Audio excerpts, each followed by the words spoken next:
হাদিস সারা জীবন মনে রাখবেন, বান্দা আল্লাহর সম্পর্কে যেমন ধারণা করে আল্লাহ বান্দার সাথে তেমন। আমার কথা কি বুঝতে পারছেন? বান্দা আল্লাহর সম্পর্কে ঠিক যেমন ধারণা করবে আল্লাহ বান্দার প্রতি হুবাহু তেমন থাকে। দেখবেন, এক্সাম্পল দেখাবো।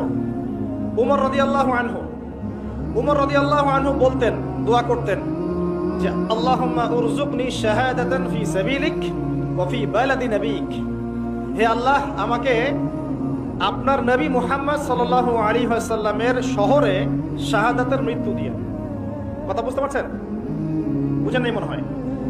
হে আল্লাহ, আপনি আমাকে আপনার নবী মুহাম্মদ সাল্লাল্লাহু আলাইহি ওয়াসাল্লামের শহরে মদিনায় আমাকে শাহাদাতের মৃত্যু দিয়ে। মদিনায় শাহাদাতের মৃত্যু পাওয়ার কোনো চান্স আছে? কারণ মদিনা তো ইসলামিক রাষ্ট্র, এখানে ইসলামিক হুকুমত তখন কায়েম ছিল, সবাই মুসলিম, বেশিরভাগই, কিছু কিছু অমুসলিম আছে খুব অল্প। মদিনায় কি কেউ আক্রমণ করার সাহস আছে কারো? পুরো মদিনা ইসলামিক স্টেট, মদিনা দিকে চোখ তুলে তাকানো কারো সাহস নাই। তাহলে এখানে কিভাবে একজন শাহাদাতের মৃত্যু পাবে? কিন্তু ওমর রাদিয়াল্লাহু আনহু চাচ্ছেন আল্লাহর কাছে এবং তার ধারণা আল্লাহ তাকে দিবেন। ঠিক একদিন ফজরের নামাজে